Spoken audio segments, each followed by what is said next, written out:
Jaram, hino ɗo tarika fima antu heɗi to moƴƴa. Jalikatu wujji goɗɗum. Ko hombo wujji goɗɗum ka portenene men. Hari ɓe ngure muse sonden no ittude kooƴe. Lisa e Felikisa no iwi joni ka lekkol. Mo be e maɓɓe no mari buy ko fillito. Kono nden nyande hari yumma maɓɓe no tikki fota. Tunde wotere o landiɓe landal sattungal. Hino metti fillade. Kono hanki bimbi hari miɗo jogiti $25 ka nder porte an. Hande miɗo faala sodugol goɗɗum ka ɓurgalloji ɗi yeyeteɗon. E hara ko goɗɗe mon ƴetti mbuuɗi an ɗin, ko an yo Felikisa, ka ko an Jalikatu. Nene, menen hina men wuyɓe. Ko non woniri, men ƴettali buuɗi mon ɗin. Hino ngalɗini, awa miɗo miiji ko honno ɗi mutiri. Ɓawto o pottindeta bangal, Felikisa e Jalikatu yahi waɗugol golleji maɓɓe ɗin. Kono Jalikatu no jogi fondo bongo.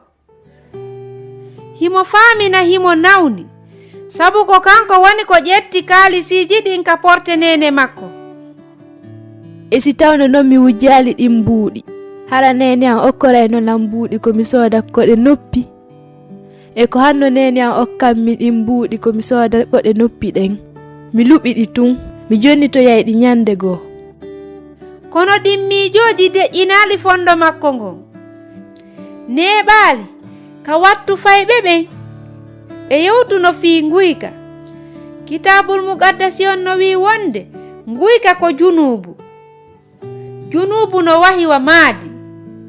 Adday heedango. Jalikatu no wawi andugol ɗum no laaɓiri poy. Gila ko ƴetti mbuuɗi ɗin, maadi ɗin no dari hakkunde makko e yumma makko. On junubu kadi no hakkunde makko e annabi Isa kadi. Jalikatu wawata hande kadi heɓugol lammitorgal.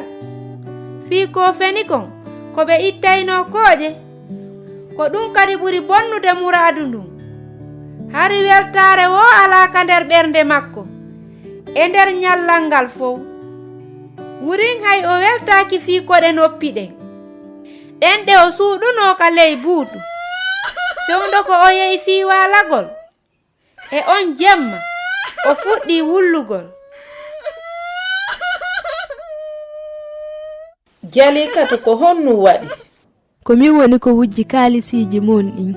Jonno miɗo felliti a yiɗatalan hankadi. Hina fi waɗugol ɗum tun. Kono ko ɓay a suusi tigi irritagol ɗum mi yafanike ma. Hiɗa wawi jonnutude $25 ɗin e nder ko yoɓeteɗa kon. Hiɗa faala kadi torade annabi Isa yo yafanoma? Hihin, Isa jomiraɗo, miɗo wondi e ninse fii ko mi wujjuma kon. Mi torike ma yafanolan. Mi jarnima fii ko yiɗuɗalan kon. Jalikatu senda e dongi teddungi. O hetti weltare. Ko ɓuri e moƴƴude kon, koko yumma makko e Isa joomi on yiɗimo kon soono wo.